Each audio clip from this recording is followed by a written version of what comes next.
या ठिकाणी डिजिटल दवाखान्याचं लोकार्पण झालेलं आहे।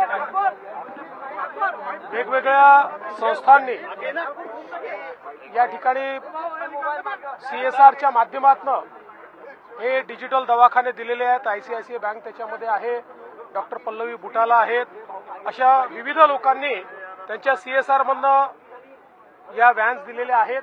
यातली जी मुख्य व्हॅन आहे त्याच्यामध्ये 100 चाचण्या या एका वेळी करता येतात अशा प्रकारची ती व्हॅन आहे। या सगळ्या व्हॅन वेगवेगळ्या मतदारसंघामध्ये ग्रामीण भागामध्ये फिरतील आणि सामान्य माणसाला आरोग्य त्याच्यापर्यंत पोहोचवतील। या व्हॅन्स सरकारच्या योजनांशी देखील आम्ही जोडलेल्या आहेत, जेणेकरून सामान्य माणसाला एक दिलासा मिळाला पाहिजे आणि घरापर्यंत त्याच्या आरोग्य मिळालं पाहिजे, हा प्रयत्न आहे। बोरीला सुद्धा भूमिपूजनाचा कार्यक्रम आहे।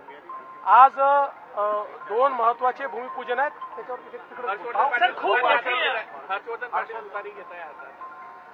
तुम्ही नवीन काय सांगताय?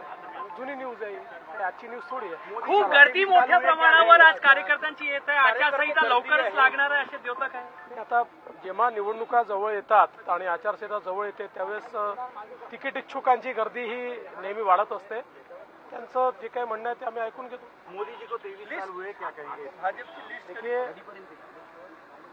इस देश में प्रधानमंत्री मोदी जी ने मूल्यवर्धित राजनीति कैसे हो सकती है, मूल्य आधारित राजनीति कैसे हो सकती है, इसके बारे में एक परिपाठ हम सभी को दिया है। और इतने सालों में लगातार मुख्यमंत्री प्रधानमंत्री होते हुए भी बेदाग छवि के साथ जिस प्रकार से उन्होंने काम किया है, मुझे ऐसा लगता है हर राजनेता ने, वो किसी भी पार्टी का हो, हर राजनेता ने उनसे ये सीखना चाहिए। सर, राज्यातले